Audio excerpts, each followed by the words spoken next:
ഡൈവേഴ്സിന് ശേഷം മാരേജ് വരുന്ന ഒരു സ്ഥലമുണ്ട്. മാങ്ങയുടെ എണ്ണം പറയാനല്ലേ പറഞ്ഞ അവസാനം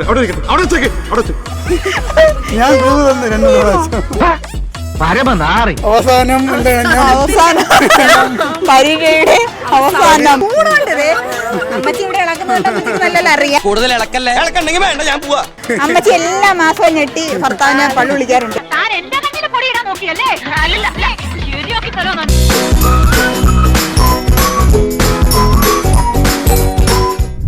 വിഘ്നേശ്വര ചാരിറ്റബിൾ ട്രസ്റ്റിന്റെ സ്പോൺസേഡ് പ്രോഗ്രാമായ ഇഞ്ചോട് ഇഞ്ച് എന്ന പ്രോഗ്രാമിലേക്ക് ഏവർക്കും സ്വാഗതം. ഇന്നത്തെ ഇഞ്ചോട് ഇഞ്ച് പ്രോഗ്രാമിൽ നമുക്ക് കുറച്ചുപേരെ കിട്ടിയിട്ടുണ്ട്. ഒന്ന് പരിചയപ്പെടാം. എന്താ പേര്? സൂരജ്. എന്ത് ചെയ്യുന്നു? പിയാനോ ടീച്ചറാണ്. പിയാനോ. അടിപൊളി. വെറൈറ്റി ആയിട്ടാണ് ഇങ്ങനെയുള്ള ഒരാളെ കിട്ടുന്നത്. സ്ഥലം എവിടെയാ?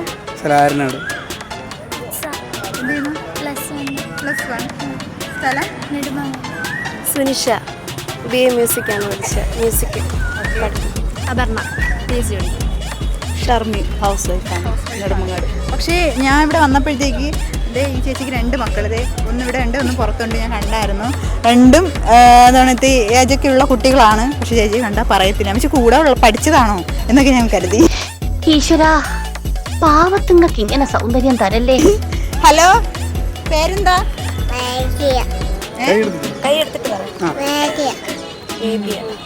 പേരെന്താ? ആദ്യ. അപ്പോൾ എന്താണ് ഈ പ്രോഗ്രാം എന്നതിനെ കുറിച്ചൊന്ന് പരിചയപ്പെടുത്താം. 10 രസകരമായ കുസൃതി ചോദ്യം ചോദിക്കും. ആൻസർ പറയുക 20 സെക്കൻഡിനുള്ളിൽ. ആരാണോ എന്ന് ഏറ്റവും കൂടുതൽ പറയുന്നത് അവരാണ് ഈ പ്രോഗ്രാമിന്റെ വിജയി. അപ്പോൾ ആദ്യത്തെ ചോദ്യത്തിലേക്ക് പോകാം. നമ്മൾ സാധാരണ മാരേജ് കഴിഞ്ഞില്ലേ ഡൈവോഴ്സ് വരുന്നത്. അപ്പോൾ ഇത് മുന്നേ വരുന്ന ഒരു സ്ഥലമുണ്ട്. എവിടെയെന്നറിയാമോ? ഡൈവേഴ്സിന് ശേഷം മാരേജ് വരുന്ന ഒരു സ്ഥലമുണ്ട്. സാധാരണ ഏതെങ്കിലും ഇംഗ്ലീഷ് വാക്കിന്റെ അർത്ഥമൊക്കെ അറിഞ്ഞിട്ടുണ്ടെങ്കിൽ നമ്മൾ ആ സ്ഥലത്ത് പോയി നോക്കാറുണ്ട്. ഡിക്ഷണറി കറക്റ്റ് ആൻസർ ആണ്. SSLC പരീക്ഷയ്ക്ക് പോലും ഞാൻ ഇത്ര ഉറക്കുളച്ച് പഠിച്ചിട്ടില്ല. ആദ്യത്തെ ചോദ്യത്തിന്റെ ആൻസർ കിട്ടി. അപ്പോൾ നല്ലൊരു ക്ലാപ്പ് കൊടുക്കൂ, ഒരു പ്രോത്സാഹനം. മറ്റേ ആളെവിടെ ഒളിച്ചു കളിക്കുന്നു? ഇപ്പോൾ രണ്ടാമത്തെ ക്വസ്റ്റ്യനിലേക്ക് പോകാം. അടുത്ത ക്വസ്റ്റ്യൻ. ഒരു മാവിൽ നിൽക്കുന്ന മാങ്ങയുടെ എണ്ണം ഒരു കണ്ണ് പൊട്ടൻ കൃത്യമായി എണ്ണി പറഞ്ഞു. എങ്ങനെ? ഒരു കണ്ണ് പൊട്ടൻ ഒരു മാങ്ങയുടെ മുകളിൽ നിൽക്കുന്ന മാവിന്റെ മുകളിൽ നിൽക്കുന്ന മാങ്ങയുടെ എണ്ണം ഒരു കണ്ണ് പൊട്ടൻ കൃത്യമായിട്ട് എണ്ണി പറഞ്ഞു. എങ്ങനെ? ഒരു കണ്ണ് പൊട്ടൻ ഒരു മാങ്ങയുടെ എണ്ണം അല്ല, അതല്ല ആൻസർ. ഒരു മാവിന്റെ മുകളിൽ നിൽക്കുന്ന മാങ്ങയുടെ എണ്ണം ഒരു കണ്ണ് പൊട്ടൻ കൃത്യമായിട്ട് എണ്ണി പറഞ്ഞു. എങ്ങനെ? ക്വസ്റ്റ്യന് തന്നെയുണ്ട് ആൻസർ.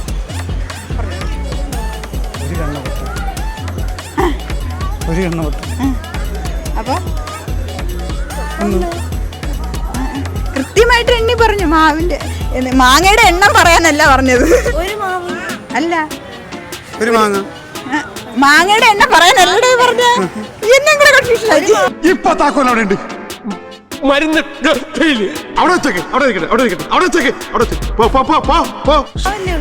ഒരു മാവിന്റെ മുകളിൽ നിൽക്കുന്ന മാങ്ങയുടെ ഒരു മാവ് അല്ലെങ്കിൽ കുറേ മാവ് ഇങ്ങനെ നിൽക്കുകയാണ്. അപ്പൊ ആ കുറേ മാവിന്റെയൊക്കെ നിൽക്കുന്ന മാങ്ങയുടെ എണ്ണം ഒരു കണ്ണുപൊട്ടൻ കൃത്യമായിട്ട് എണ്ണി പറഞ്ഞു. എങ്ങനെ? അവിടെ ഒരു മാജിക് സംഭവിച്ചു. എങ്ങനെ? ഒരു കണ്ണുപൊട്ടൻ ഒരു കണ്ണുപൊട്ടൻ എന്ന് കുറെ നേരമായിട്ട് പറയുന്നു. ഒളിച്ചു വച്ചാ പിന്നെ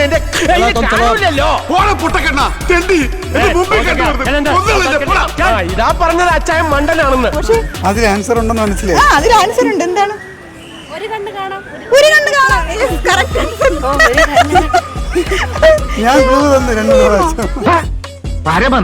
അടുത്ത ക്വസ്റ്റ്യനിലേക്ക് പോകാം.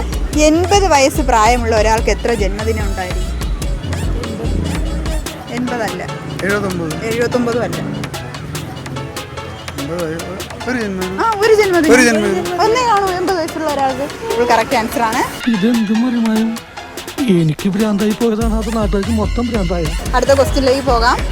പരീക്ഷയുടെ അവസാനം എന്താണ്? രണ്ട് ക്വസ്റ്റ്യന്റെ ആൻസർ ആയി. അവസാനം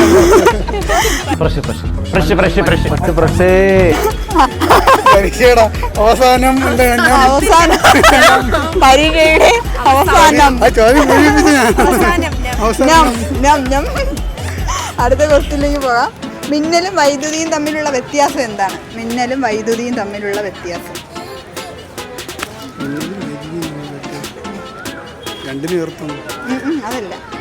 വൈദ്യുതി നമ്മുടെ വീട്ടിലെല്ലാ മാസമൊക്കെ ഉള്ള ഒരു പ്രശ്നമുണ്ട്. എന്താണ്? Power cut. മിന്നലിന് പവർ കട്ടില്ല. അതില്ല. അതല്ല.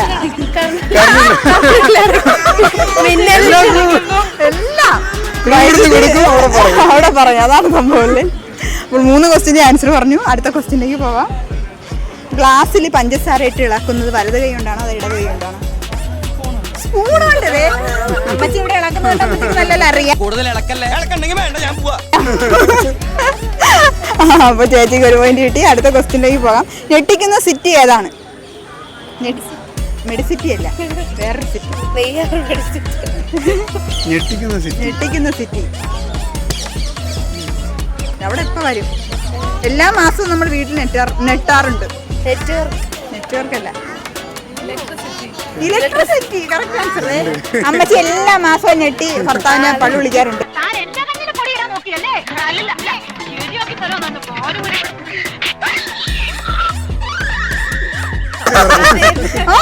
കുട്ടികളെ വിളിക്കാറുണ്ട്. കാര്യം നിങ്ങളതിങ്ങനെ ലൈറ്റൊക്കെ വാരി വീണുകൊണ്ടാണ് ഇവിടെ. അതൊക്കെ ഓർമ്മ വന്നു. കണ്ട ഉപയോഗം ഉണ്ടെന്ന് മനസ്സിലായോ? അതാണ് 2 ക്വസ്റ്റിന്റെ ആൻസർ ആയി. 2 ക്വസ്റ്റിന്റെ ആൻസർ ആയി. 3 ക്വസ്റ്റിന്റെ ആൻസർ ആയി. ഇഞ്ചി പൊരുതിക്കൊണ്ടിരിക്കുകയാണ്. അപ്പോൾ അടുത്ത ക്വസ്റ്റിലേക്ക് പോകാം. തേനീച്ച മൂളുന്നത് എന്തുകൊണ്ടാണ്? അതിന് ഒരു കാര്യം കഴിയാത്തത് കൊണ്ടാണ് അത് മൂളുന്നത്. എന്ത്? സംസാരിക്കാൻ കഴിയാത്തത് കൊണ്ട്. സത്യം ഉള്ളാരിയാ. ആൻസർ ആയിരുന്നു. അടുത്ത ക്വസ്റ്റ്യനിലേക്ക് പോകാം. തവളയുടെ വാ എവിടെയാണ്? കറക്റ്റ്. ലുക്കില്ലെന്നേ ഉള്ളൂ, ഭയങ്കര ബുദ്ധിയാ. ഇവിടെ 2 ക്വസ്റ്റിന്റെ ആൻസർ ആയി. എങ്കിലും 3 ക്വസ്റ്റിന്റെ ആൻസർ പറഞ്ഞ ഒരാൾ നിൽപ്പുണ്ട്. ഇനി ഒറ്റ ക്വസ്റ്റ്യൻ മാത്രമേ ഉള്ളൂ. മലയാള അക്ഷരമാലയിൽ എത്ര അക്ഷരങ്ങളുണ്ട്? ചോദ്യമാണ്. 5. Correct answer. ഇവിടെ 3 ക്വസ്റ്റിന്റെ ആൻസർ പറഞ്ഞ ആളുടെ പേര് അപർണ. അപ്പോൾ അപർണയാണ് ഇന്നത്തെ ഇഞ്ചോടിഞ്ച് പ്രോഗ്രാമിന്റെ വിജയി. അപർണയ്ക്ക് വിഘ്നേശ്വര ചാരിറ്റബിൾ ട്രസ്റ്റിന് ചെറിയൊരു സ്നേഹോപകാരം ഉണ്ട്. ചെയ്തല്ലേ? പാട്ട് പാടോ?